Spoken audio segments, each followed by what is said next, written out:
Okay, here we go. We did it. Hello. Yay! Hi, Sarah. How are you? Hi, Kat. So, I'm good. How are you? thank you for joining. I'm very excited because we're going to do the video together because today is a full moon situation. We have a full moon situation. Therefore, there's a situation and it's bigger than me. And I think I'm learning that maybe we need more information. I know that today is a harvest moon, right? And then in a second, you'll explain this for us, but I also want to do the animal spirit card. Alligator. Alligator medicine is so important because it's also the number five. It's 50. And five is transformational, transitional. It's not permanent. It means that there's a change happening. And the alligator is about being adaptable. So being adaptable is very important during this time. And what that means is the ebbing and flowing of situations you're in. You don't have to be the main focus. You just want to be able to go in the swamp when you need to and close your eyes, come up when you need to, get on land and stake your whatever your land and then go back into the water and be able to come back. You have to adapt to things not going your way. You have to adapt to understanding that it's not about you. You have to adapt to the energy shift because the veil is thinning a lot sooner than we're used to later on in the month. So we are feeling everybody's energy at all times. And most of the time, it's not our energy. So as alligator, we have to have thick skin, be adaptable to the situation, and not take things personal, but do what you have to do to keep your calm. So anyway, that was my they like my magic. I've been doing this a lot. Fire coming out of my hands. So, that being said, with this week, how does that coincide with what's happening in the harvest moon? Take it away, Sarah. I love it. Thank you so much, Kat. So, my typical mercurial fashion, I took some notes, so hopefully this doesn't become too long of a vlog. But I do want to say, yes, this is a super moon. We have a full moon on Eastern Standard Time that goes exact, I think 11:45 p.m., so around midnight. The moon rises about 6 p.m., the sun sets around 6:30 p.m. So if you're available, go outside, check it Mm-hmm. out. And I want to talk about the meaning of a supermoon because, of course, I had to do some research on this. Supermoon occurs when the moon's orbit brings it closer to the Earth than usual. So I was doing Mm-hmm. some homework, and the last three full moons of the year 2025, which is a 9 year, which I'll get into, are all Ooh, super moons where what this means is it's amplifying the pull on the things that the moon rules. So the tides, bodies, our emotional bodies, yeah, our emotion, emotion.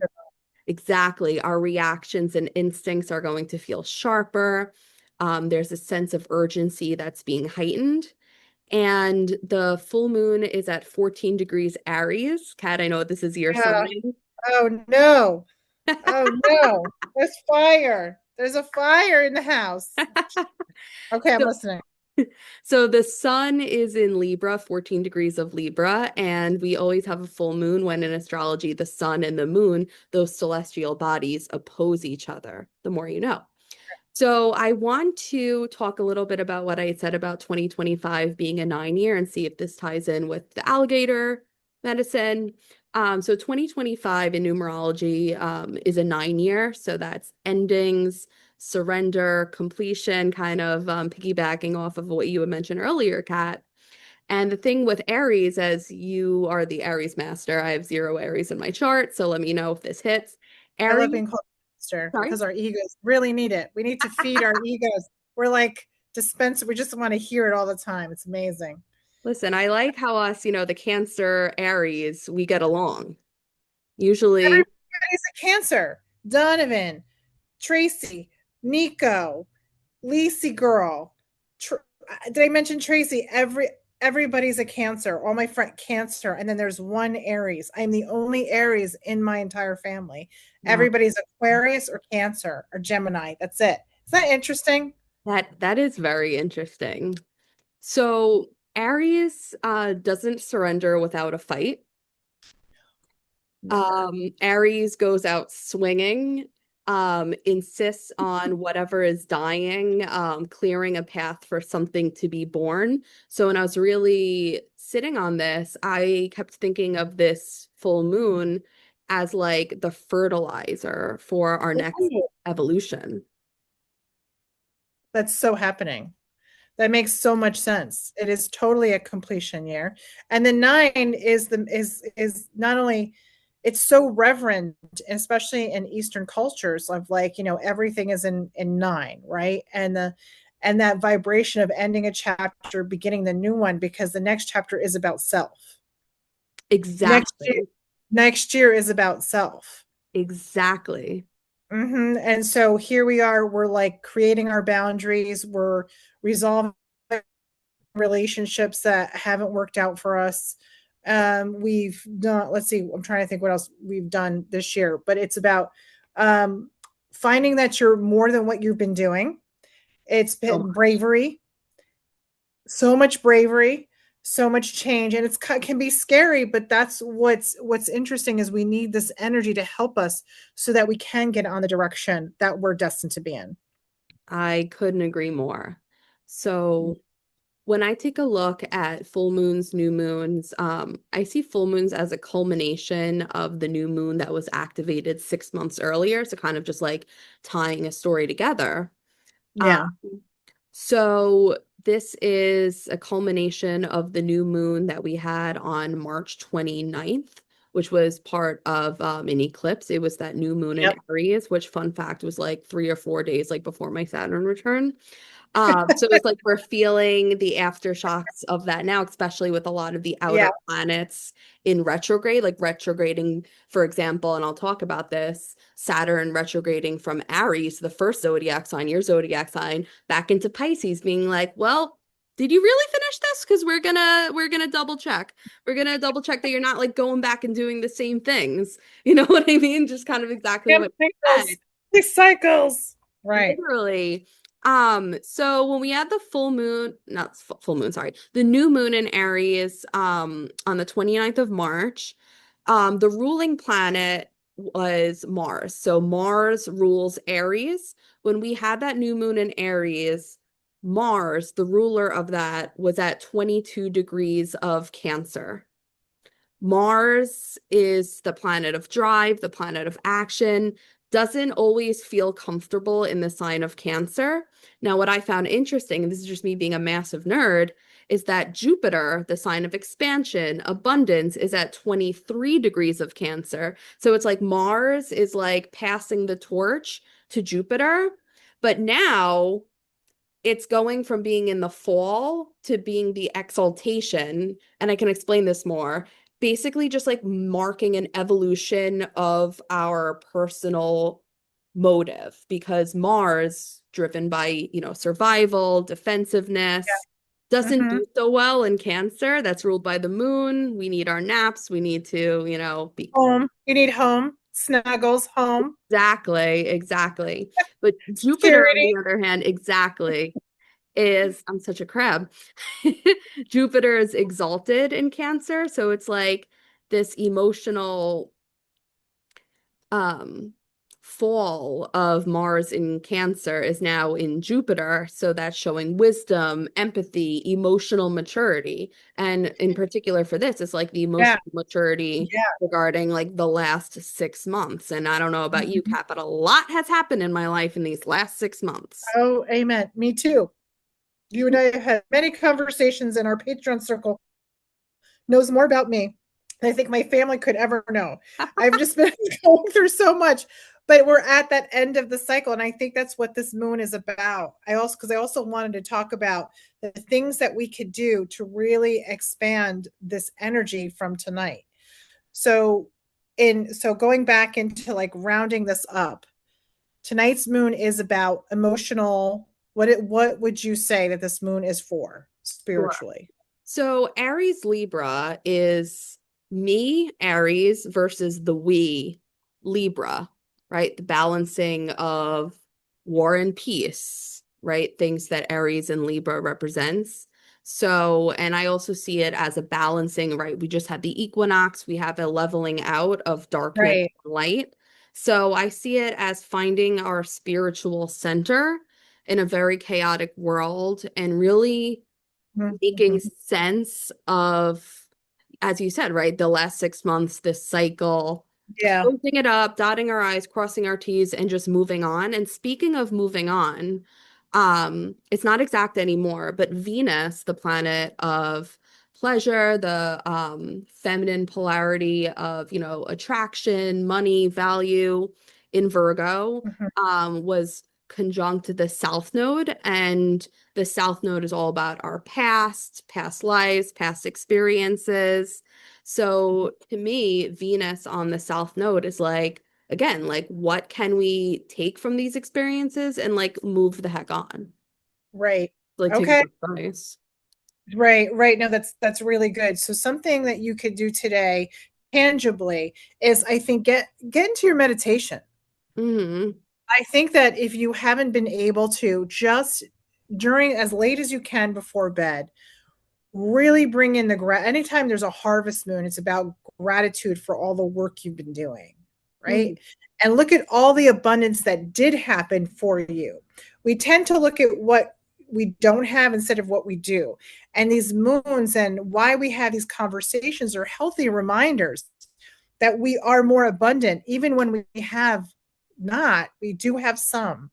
And when you get down to it, when you really think you have nothing, you have your faith, right? You have who you are and you build yourself from there. So put yourself in a position of simplicity, in oneness with yourself, getting into the next chapter, because this is the time when I talk to all of us, all of you about that when the winter comes, right? The winter solstice is the incubating time when, because we're in conception mode, right? So we're now like thinking about having a baby. You and I are like, okay, we're going to have a baby. I'm not Now, thinking of having a baby. it's definitely a metaphor. No, It's I know. definitely a metaphor. Okay. You're like, no, and I'm No baby done. And zone. my factory's closed. Okay. Got enough grandkids. So it is about once you think about the cycle of life. So this time, the fall equinox is the change where we are in maturity to say we are ready to create Totally. whatever that life is. If it's the project, if it's your business, if if it's literally a baby, whatever it is, now is the time where we are thinking about the idea. We're all pages. We are thinking about the next step. So it's very important you get in your zone. So when it's closer to 11:45, you said around there Yeah, to like right before midnight, midnight. Yeah.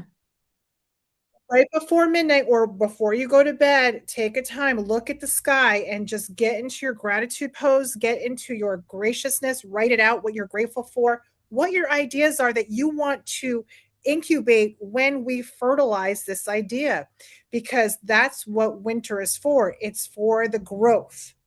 It lets the universe, you're sending a message to the universe, it's time to grow, 100%. right? So Yeah. we are in conception mode, having a good time. Boo, boo, boo, boo. And then I know how Yeah, with nasty, you. but we're doing it. And then now it's like, then when we get to the solstice, it's incubation, it's starting to grow. So that when springtime comes, we birth that idea. And then the summer is when it's in actualization. So visualize the cycle of life and why following the planets is really important because it's energy based and it helps you at least get into a position of a target of having a routine, and that's all ritual is. It's routine. I have a ritual of brushing my teeth every day. It doesn't have to be so crazy. You don't have to have all the things. You can, but I'm really like very basic in that. I'm like, all right, I'm in my zone. Let's go. What are we making here? So think about that. And I love that you were talking about Venus. And I've noticed that a lot of people are searching for their partners. They're searching for love. They're searching for this. Guess what, everybody? You've already met your partner. Your partner is within. Once you fall in love with yourself, love will come. So allow that power of Venus to give you the yin energy you need to gather the self esteem, the actualization, the power, the glory, and all that goes with it. Very reverent today. I love Very it. reverent. Love it. I'm on it. I'm on the soapbox. Here we go. and the glory, whatever it is that you are seeking, it has to come from within to then expand out. So when this energy shifts, you will be prepared when that person comes, because you have to remember, you meet, you know, it's a law of attraction. So you attract who you are. Exactly. If you're not stable, you're going to attract somebody not stable. If you're like you're going to meet. But if you're in a calm, open space, the potential of meeting somebody calm or your companion that will, work with you is a lot greater. So don't force the partnerships right now. Really start to learn about yourself, because it's magic. It's magic when you do. So that was my 2 cents. Excuse me. All I right, I'm love done. All right, Sarah, it's your turn. No, All right. I couldn't agree more. Thank you for saying that. And as you're speaking, I'm also thinking about the role that communication plays in this full moon. So the ruler of this full moon is Mars. Yes, at 9 degrees of Scorpio, which is unaspected, but I did want to talk a little bit about Mercury. And Kat, please stop me at any time if questions. Just go. You just go, girl. I Okay. got you. So, Mercury, the planet of communication, the ruler of Gemini and Virgo, just changed signs from Libra into Scorpio as the plane is passing by. Hi, plane. Okay. So, Mars in Scorpio, I mean, not, well, yes, Mars and Mercury in Scorpio is like X-ray communication, like tearing down the BS. But I wanted to spend a couple of moments talking about Mercury because it is aspecting a lot of these outer external planets that are at 0 and 1 degrees. And I don't know if you said this, like I keep thinking like the Fool energy, right? Like starting new. So Mercury's at 0 degrees of Scorpio, making a square, which is a harsh aspect. There's some friction to Pluto, or agent of change and transformation in Aquarius. So communication might be like extra, for lack of a better term, penetrating. So not only is Mercury in Scorpio square Pluto, it's also at an apex of a yod, which, not to get too into it, it's like a finger of God. So basically, there's two base planets that sextile each other. So in this case, it is Neptune that is in 0 degrees of Aries, which is going to retrograde into Pisces for a little bit, crossing that threshold, and Uranus in Gemini, 0 degrees Gemini. So those two energies at the base, Uranus and Neptune, Neptune being spirituality, higher mind, could also be illusion, delusion, is supporting Uranus, which is the agent of change, and especially in a sign like Gemini, right, ruling things like AI and all that stuff. Then you have 0 degrees of Scorpio at the top, which is like the apex of this yod. Um, so Mercury is being pushed to transform by Uranus, Neptune, and also Pluto. So Okay.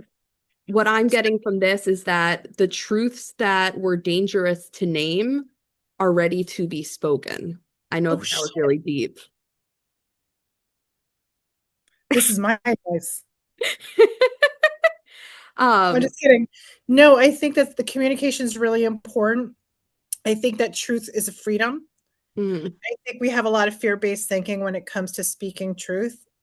Being mindful, is it your truth or somebody else's truth? yeah, That's the question, because that's where it's dangerous. yes, especially with all this Aries energy. Mhm. Like, the one thing about me is, I don't adhere to this. It's not necessarily an Aries thing, but in general, we're a very gossipy community, and that's dangerous. Mm, And sometimes truths that aren't our truths, we claim our truth because of our moral compass. mhm. So you have to decide if this is a moral compass communication, or is this a you communication? Do you know what I'm saying? Does that make sense? Exactly. And like, Dang, I just you're came up with familiar that. with my work, and it's like so often I Yeah, can't be the only one. Like, sometimes we just say things, yeah, rapid fire. I got that Virgo Gemini in me, and so yeah. think about the consequences. Right. So, right, like, is it our truth, or like, Yeah, that Is was, it the moral? Thank you. Is that the moral compass of your soul that needs? Because or if is it I know, ego? or is an ego because you want to be in control? For me, there I'm a mandated reporter.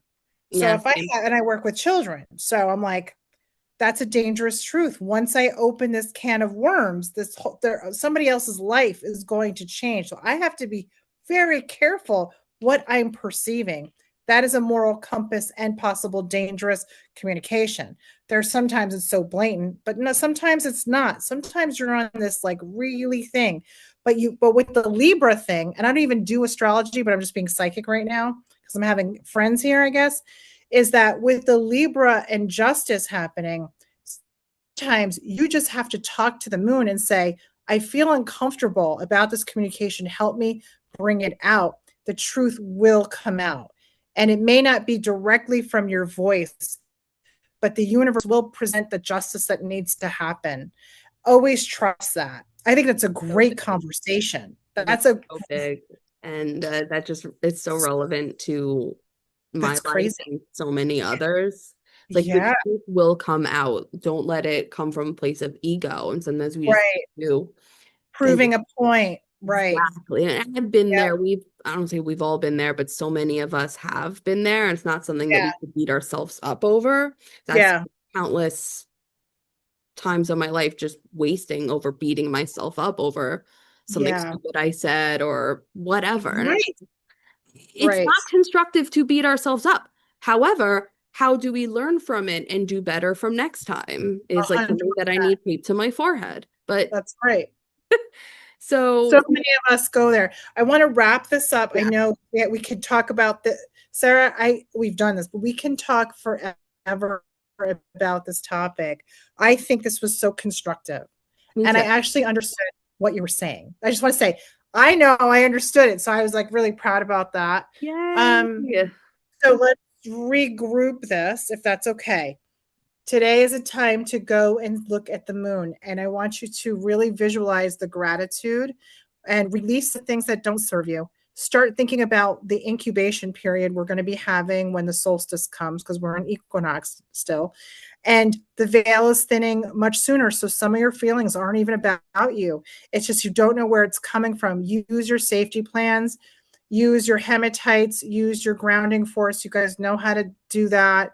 The mudras, if I've taught you that, just get into your grounding stance and get into a deep reality of what's really happening around you. It's going to be so helpful during this very intense planetary time. Is there anything else you want to add, Sarah? Yes, just one more thing real quick. So Aries, whereas we've established this sign of the self, right? So this full moon, kind of like we've been saying, that pulls the focus on where our autonomy may have been dimmed under obligation. And what we're confronting at this time is not simply what must end, but really facing the part of us that's ready to start again, like we've said like 5,000 Right, times. But right. that Aries force to it, utterly unwilling to shrink for someone else's comfort at our expense. Mic drop. Done. Period. Done. Slam dunk. Astrology with Sarah and Cat Camp Collective in the Love it. house. Thank you so much, Sarah, for being with us. I will post. Can you just say your information just in case I can't type it in because it might be on YouTube too? Can you just tell us how to contact you for sessions if we're interested? Sure. So you can find me on Instagram. My username is at liminal, liminal dot pathways. Like it. And if you're on Patreon, you have access to my cell number. But I think the Mhm. best way would be through Instagram, send me a DM, and we can get the ball rolling. I love that. Thank you so much. And thank you for making our circle so special. And we will see you soon. Okay, everybody, live in the moment, think positive, and we'll see you soon.